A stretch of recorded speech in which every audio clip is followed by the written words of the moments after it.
কোটা সংস্কার আন্দোলন ঘিরে বাংলাদেশের সহিংসতা ও মানবাধিকার পরিস্থিতি নিয়ে উদ্বেগ জানিয়ে সেক্রেটারি অব স্টেট অ্যান্টনি ব্লিনকেনের কাছে চিঠি পাঠিয়েছেন দ্বিদলীয় ২২ আইন প্রণেতা।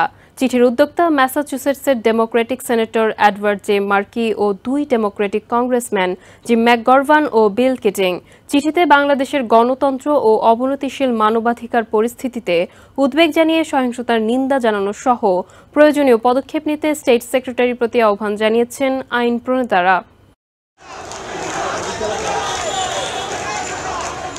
বাংলাদেশে গণতন্ত্র ও অবনতিশীল মানবাধিকার পরিস্থিতিতে উদ্বেগ জানিয়ে ফেডারেল সরকারের দৃষ্টি আকর্ষণ করেছেন সেনেট ও হাউজের ২২ আইন প্রণেতা। এই বিষয়ে সেক্রেটারি অব স্টেট অ্যান্টনি ব্লিনকেনকে একটি চিঠি দিয়েছেন তারা। শুক্রবার হাউজ ও সেনেটের আইন প্রণেতাদের লেখা এই চিঠি ম্যাসাচুসেটসের Democratic senator Edward J Markey তার অফিসিয়াল ওয়েবসাইটেও প্রকাশ করেছেন। এই চিঠি লেখায় নেতৃত্বদানকারী আইন প্রণেতাদের মধ্যে এডওয়ার্ড জে মার্কি ছাড়াও আছেন হাউজের ডেমোক্রেটিক কংগ্রেসম্যান জিম ম্যাকগভার্ন ও বিল কিটিং। চিঠিতে স্বাক্ষর করা সেনেটরদের মধ্যে রয়েছেন senator Dick Durbin, Tim Kaine, Tammy Baldwin, Jeff Merkley এবং ক্রিস মার্ফি। এছাড়া স্বাক্ষর করা হাউস সদস্যরা হলেন Seth Moulton, Lori Trahan, Joe Wilson, Dina Titus, Grace Meng, Gary Connolly, Gabe Amo, Alexandria Ocasio Cortez, Ilhan Omar, Nydia Velázquez, Dan Kildee, Barbara Lee ও James Moylan. চিঠিতে উল্লেখ করা হয়েছে, সাম্প্রতিক সপ্তাহগুলোয় বাংলাদেশে বিক্ষোভরত শিক্ষার্থী ও আইনশৃঙ্খলা রক্ষাকারী বাহিনীর মধ্যে রক্তক্ষয়ী সংঘর্ষ ঘটেছে। প্রধানমন্ত্রী শেখ হাসিনার সরকারের অধীনে দেশটিতে মানবাধিকার লঙ্ঘনের ঘটনা সংঘটিত হতে থাকার উপরই আলোকপাত করেছে এসব ঘটনা।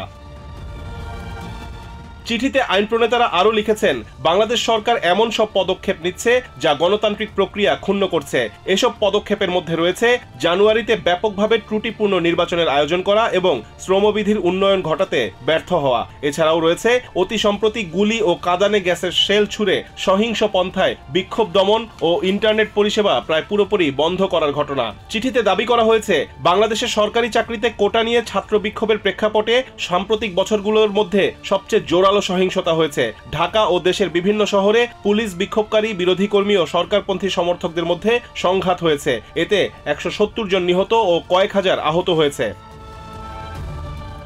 আইন প্রণেতারা আরও লেখেন, এই উদ্বেগজনক ও চলমান প্রবণতার পরিপ্রেক্ষিতে তারা আশা করছেন দীর্ঘদিন ধরে আমেরিকা ও বাংলাদেশের মধ্যকার সম্পর্কে অভিন্ন গণতান্ত্রিক মূল্যবোধের যে ভিত্তি রয়েছে তা সমুন্নত রাখতে সেক্রেটারি ব্লিনকেন স্টেট ডিপার্টমেন্টকে যথাযথ নেতৃত্ব দেবেন। চিঠিতে আরও বলা হয়েছে, আমেরিকাকে অবশ্যই সব ধরনের সহিংসতার নিন্দা জানাতে হবে এবং গুরুত্বপূর্ণ নাগরিক অধিকার নিশ্চিত করতে হবে। মত প্রকাশের স্বাধীনতা ও শান্তিপূর্ণ সমাবেশের অধিকার, জনগণের বিরুদ্ধে উল্লেখিত নির্যাতনের ঘটনায় জড়িত সরকারি কর্মকর্তাদের জবাবদিহির আওতায় আনতে পদক্ষেপ নিতে হবে।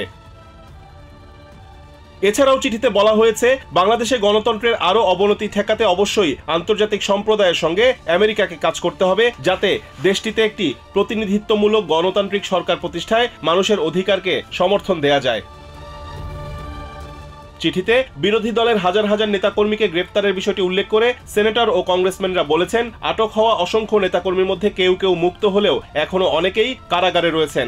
এছাড়া গণমাধ্যম কর্মী এবং সরকার বিরোধী সমালোচকদের অনলাইনে মত প্রকাশের স্বাধীনতা গুরুতরভাবে ক্ষুণ্ণ হয়েছে বলে উল্লেখ করা হয় চিঠিতে।